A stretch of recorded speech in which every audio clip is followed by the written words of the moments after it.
Bonjour mes amis, welcome to SERVi Homestead again. This is a repair video. We got the tractor tire off the rim and a new tube put in, and it was not easy. Thanks for joining us.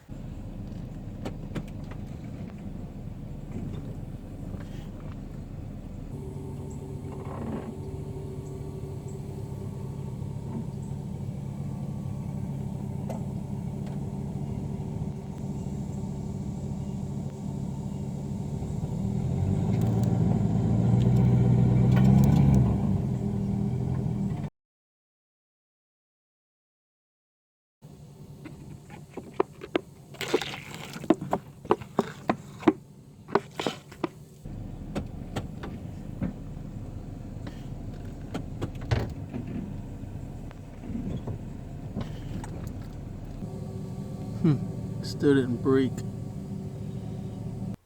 Breaking the bead by trying to push on it with the truck didn't work, so I made this device. It's just a bracket with a couple of pieces of steel and a bottle jack, but the bottle jack wasn't made to go sideways, so it only pumped out a couple of inches, and it didn't break the bead that way either.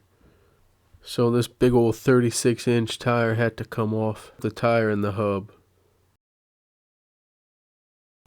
I used the floor jack and chain method to try to break the bead on the tire.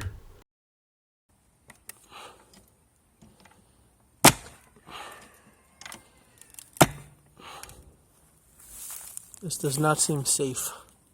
So I did have to take the wheel and rim off of the hub. It wasn't too bad, except that all of these bolts that hold these retainers in had to be pounded out. Look at the rust. They were stubborn the whole way through. But it wasn't horrible. It's a lot of cast iron.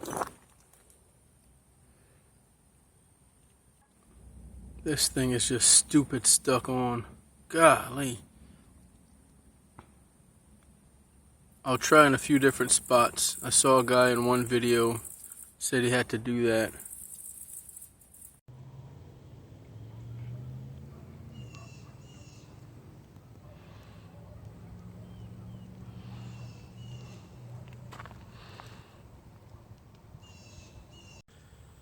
It's finally making some progress. Oh man, this rim must be horrible on the inside. I don't know how long this water has been loose in there. I've been spraying and coating it with oil, leaving the jack on overnight, even for 2 or 3 days at a time with pressure down on the tire. It's just finally breaking loose. This is crazy. I can't wait to get this tube in here and the cracks in the tire patch from the inside and start using the tractor again.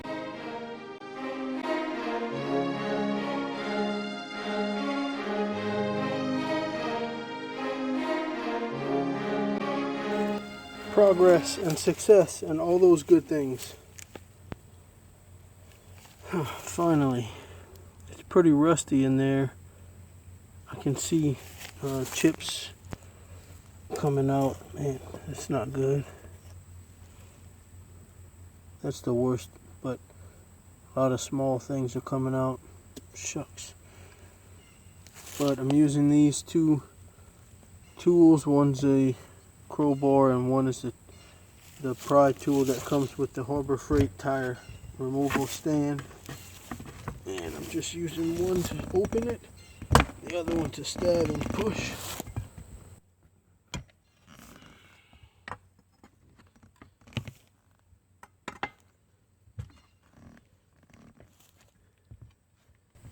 There's some major cracks in the sides of the tire that I'm gonna have to fix. Mr. Newt from Newt's Farm, go check out his channel if you haven't already. It's pretty cool. He told me about some large heavy-duty tire patches that can be purchased.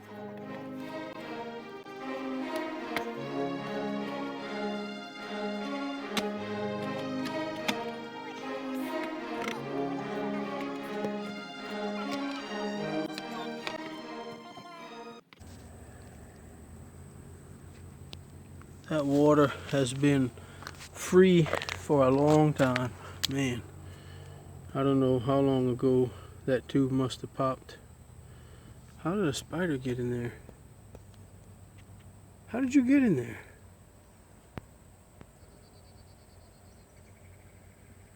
It took me 3 weeks to loosen this thing and you found a chink in it already?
Alright, so here's what we finally decided to do with the tire.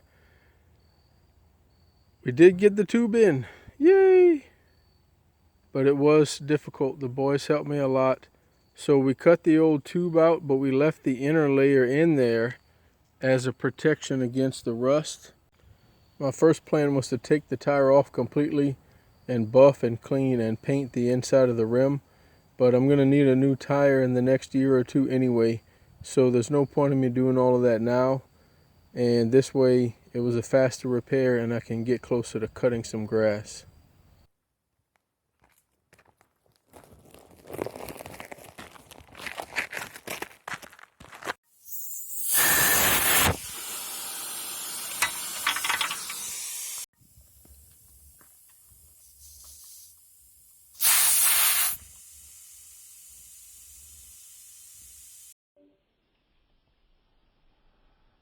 I also foolishly put the tube backwards. I don't know how. I thought I had it the right way. It's kind of hard to tell. You wouldn't think it would be, but when it's flat with no air in it, it just doesn't look the same as when it's got air in it and it's donut shaped. So sure enough, I put it in backwards, but the hole where the stem came through in the rim was really corroded and rusty and too large. So I'll repair that when I get the new tire. So for now, I just drilled another hole on the other side of the rim. I found this special locking nut. I had that on before with the old tube before I knew there was a tube in there. I just knew that it was leaking around the hole where the stem came through. So I put a bunch of Gorilla Glue on it and made sort of a rubber washer and found this nut that fit around the collar. So I had that on there from the previous setup. Now I'm putting it back on instead of the plastic locking nut that came with it. I think this will hold it better. Alright, the tire's in place. Man, that thing is heavy. Even just the rim and the tire without the big old steel hub. Whew. So I'll go ahead and jack it up and get all of those locking lugs on there. I'm so excited.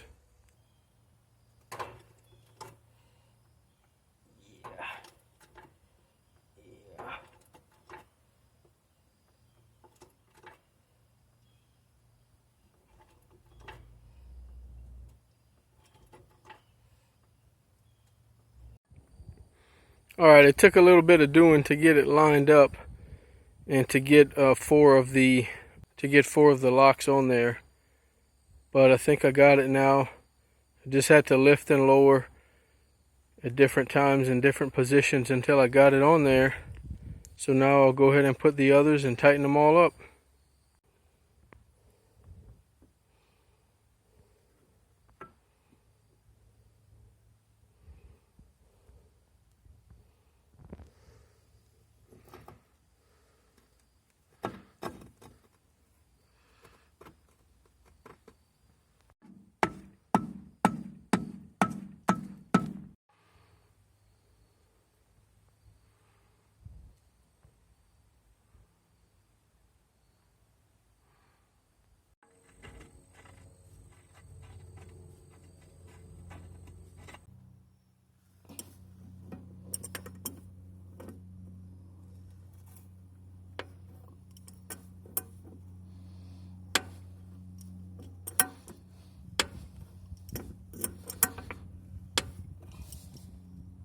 Okay, more mistakes.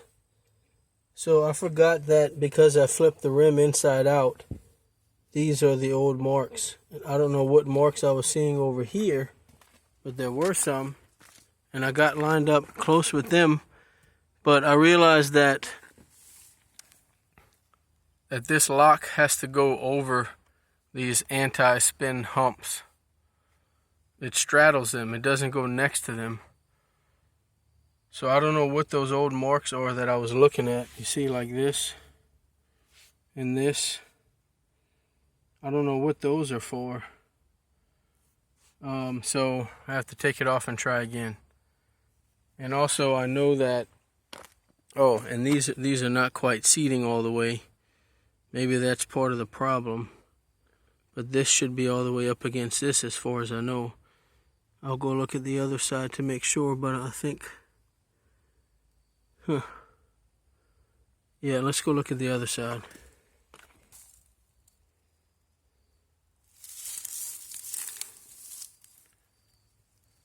Yeah. Oh, so it doesn't... Okay, there is a gap right there. Okay, cool. So I just need to loosen them. I guess I need to take them off all the way, actually, and rotate it so that they straddle that anti-spin lug. Man. And I also understand that the tread pattern is going to be facing the wrong way because I spun the tire inside out, but that's okay. I'm just going to have to roll with it like this until I buy a new one. Oh yeah, here's that other thing that I didn't know about. So stupid. No, so this pattern matters. Where this semicircle is cut out, it needs to line up with the tire stem. So the locking lumps go 1, 2 on one side of the semicircle cut out, and then 3, 4. So it has to be in that pattern, or it will not line up for some reason. You'd think it would be symmetrical, but it's not quite. So I should have just looked at the other tire and tried to see any patterns and match it exactly, but I mean, who'd have thought that would matter, you know? So lesson learned. Don't make that mistake, or any of the other mistakes I made.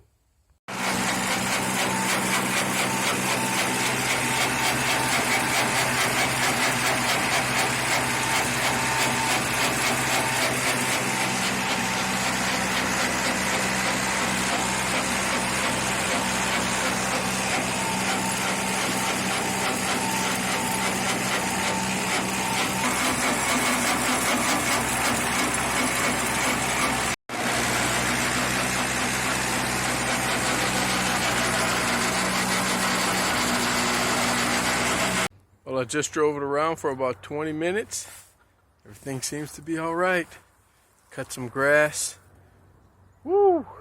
Doesn't look like anything slipped or got out of place. I do need to add a little more air. Looks like the pressure's low. So again, I will need to buy another tire as soon as I can. But for now, this will get us through the winter and probably the spring with all our cutting needs and branch and tree and log moving needs and anything else I can think of for the good old John Deere 2010. All right, thank you, Lord. I'm excited. Finally got this repair done. Woo! Thanks for watching SERVi Homestead, y'all. See y'all on the next one.